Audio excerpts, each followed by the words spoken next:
Trapped like a rat, part 2. Last June, the Food Patrol was locked inside a convenience store for trying to get answers into dirty dining. Tonight, that same store owner is back. His store dirtier than ever, but wait until you hear how he's been apparently manipulating the system to stay open and free of fines. It's a Food for Thought update, one for the record books, as we reveal what's not on the menu. His face is carved in as the most memorable in the history pages of Food for Thought.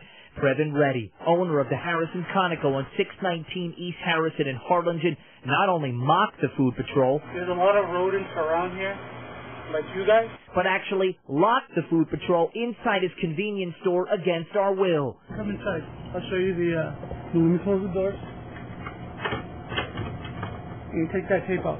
This was June of 2007. His demand? To turn over our news tape containing dirty details of the inside of his store.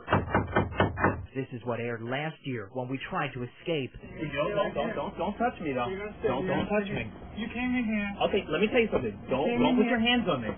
Do not put your hands on me. Then step away from the door and let us outside. 6 months later, Reddy and his store are back in the news. This after a record 2-month-long health department investigation. Health Director Ramiro Gonzalez calls it the worst rodent infestation he's ever seen.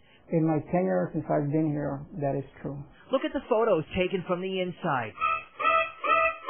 Rodent poop on the shelves, rodent poop on the floors, rodent poop in boxes of food.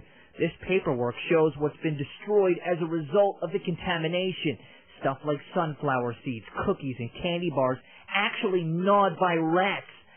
As many as 35 demerits pop up during the course of more than half a dozen visits by inspectors. Despite the continuous nasty problems documented at this very place, the owner has managed to avoid any kind of negative recourse. It included a ticket with a fine of up to $2,000 a day for 2 months, but did he get it? No. Why? The owner may have exploited a loophole in the city. Documents show inspectors made 5 attempts over the course of 3 days to hand the owner a citation. He avoided the trip to court by simply avoiding inspectors. Once the problem was fixed, Gonzalez says the ticket had to be trashed. But should there be a loophole for repeat offenders? How is that fair to A, other restaurants, and B, to the consumers? It's not, but we have to work with these restaurant owners. We shared this with people in the public. That business needs to be closed down, especially if they've already been given warnings. They need to be closed down. I don't want it open. No, I don't. Despite the outcry, Harrison Conoco is open for business. Gonzalez says the health department is simply limited with its powers. Fact is, city leaders must step in. Do you agree that if the commission was aware of this, perhaps they may not be open today? Perhaps they may not be open today. Correct. I agree. Now get this. Policy states only the city commission can shut down an establishment. But the twist is there's no policy for the health department to give updates to the commission on problem restaurants. And when we exposed this and confronted the mayor, he immediately acknowledged the need for change. You know, Ryan, many believe that 6-7 visits to a restaurant is a waste of resources without any financial penalty. Yeah, very true. Brownsville is one of many cities that actually charge establishments a reinspection fee.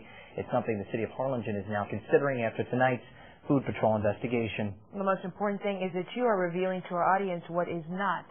Health inspectors are helping, but it's what's not on the menu. You're exactly right. All right, now we should mention that our cameras were actually barred from entering the Harrison Conoco property last June. Action 40 has filed charges against the owner after he was caught on tape locking the Food Patrol inside his store as we showed you. The charge, unlawful restraint. Now, we put a phone call into the district attorney's office concerning the pending litigation.